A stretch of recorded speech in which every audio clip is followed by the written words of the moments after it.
Movie നല്ലൊരു പടമായിരുന്നു, നല്ലൊരു എൻ്റർടൈനിങ് ആയിരുന്നു. എല്ലാ സ്റ്റാർസും നന്നായിട്ട് അഭിനയിച്ചിട്ടുണ്ട്. എസ്പെഷ്യലി അർജുൻ അശോകൻ മമ്മൂട്ടിയുടെ കൂടെ തന്നെ നല്ല രീതിയിൽ പെർഫോം ചെയ്തിട്ടുണ്ട്. ആക്ച്വലി നമ്മളുടെ ഈ ഒരു ജനറേഷനിൽ നമുക്ക് അതൊരിക്കലും എക്സ്പീരിയൻസ് ചെയ്യാൻ പറ്റിയിട്ടില്ല. പക്ഷേ ഇറ്റ് വാസ് ഗുഡ്. അടിപൊളിയാണ്, വേറെ ലെവലാണ്. ഒരു ബ്ലാക്ക് ആൻഡ് വൈറ്റ് എന്നുള്ളൊരു ഇതില്ല ശരിക്കും. നല്ല അഭിപ്രായം. പക്ഷേ അർജുൻ അശോകൻ ശരിക്കും ഒരു ലീഡറാണ്. പിന്നെ മമ്മൂട്ടി പറയുന്നുണ്ട് അങ്ങനെ ഇല്ല, അതൊരു വേറെ തീമാണ്. പക്ഷെ അത് പുള്ളി വേറെ കലക്കിയിട്ടുണ്ട്. അത് ആ ഒരു ലെവല് വേറെ പോസിറ്റീവാണ്. കാരണം നമ്മളവിടെ ആ ഒരു 2 മണിക്കൂർ 2 മണിക്കൂർ 20 നമ്മൾ പിടിച്ചിരുത്താണ്. ആ സെക്കൻഡ് ഹാഫ് പറയണ്ട, നമ്മൾ കണ്ണ് ചിമ്മിയിട്ടില്ല.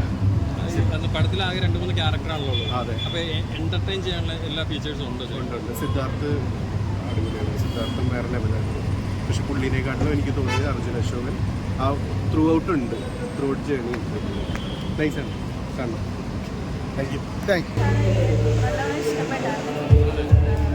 ഓരോ വെറൈറ്റികളൊക്കെ ഉണ്ട്.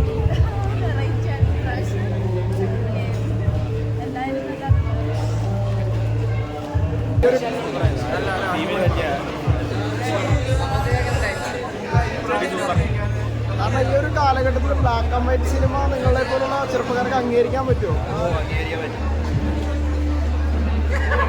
എങ്ങനെയുണ്ടായിരുന്നു സിനിമ? മമ്മൂക്ക ഹീറോ ഒന്നുമല്ല, കണ്ടാ മനസ്സിലാവും.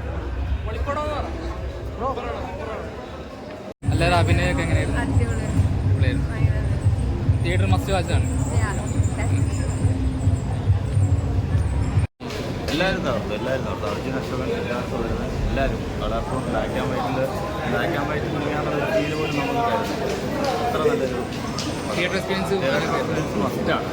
ഒരു 6-5 സ്ക്രീനിലോ ടി വിയിലോ കണ്ടിട്ട് ഒരു കാര്യം തിയേറ്റർ എക്സ്പീരിയൻസ് ചെയ്യേണ്ട ഒരു സിനിമയാണ്. മലയാള സിനിമയുടെ കുമ്പാട് എന്ന് പറയാൻ പറ്റുന്ന ഒരു സിനിമ. അത്ര മികച്ചൊരു സിനിമ, ഒരു international level Malayalam making super. അതെ, ഇരുപതാലും ആ ഒരു ടീമിൻ്റെ തന്നെ പടം അതേ ക്വാളിറ്റി തന്നെ ഇതിലുമുണ്ട്. അതിനും ഒരു ഇൻ്റർനാഷണൽ ലെവൽ പടമാണ്.